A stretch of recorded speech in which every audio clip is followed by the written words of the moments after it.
Anyway, Jill and I had lunch one day. I said, how'd you get to be a dancer? And she said it was interesting. When she was at school, she was really hopeless. And the school in the 30s wrote to her parents and said, we think Gillian has a learning disorder. She couldn't concentrate, she was fidgeting. I think now they'd say she had ADHD. Wouldn't you?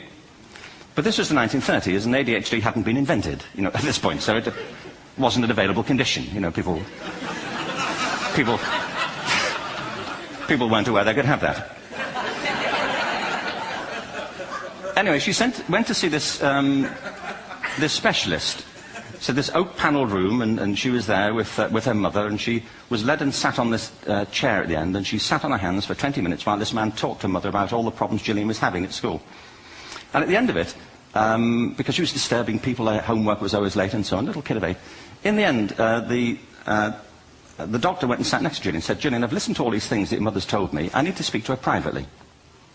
So he said, wait here, we'll be back. We won't be very long. And they went and left her. But as they went out the room, he turned on the radio that was sitting on his desk. And when they got out the room, he said to her mother, just stand and watch her. And the minute they left the room, she said she was on her feet, moving to the music.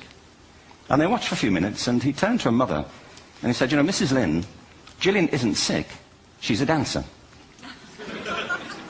Take her to a dance school. I said, what happened? He said, she did. I can't tell you how wonderful it was. We walked in this room, and it was full of people like me. People who couldn't sit still. People who had to move to think. Who had to move to think. They did ballet, they did tap, they did jazz, they did modern, they did contemporary. She was eventually auditioned for the Royal Ballet School. She became a soloist. She had a wonderful career at the Royal Ballet. She eventually graduated from the Royal Ballet School, found her own company, the Gillian Dance Company, met Andrew Lloyd Webber. She's been responsible for some of the most successful musical theatre productions in history. She's given pleasure to millions, and she's a multi-millionaire. Somebody else might have put her on medication and told her to calm down.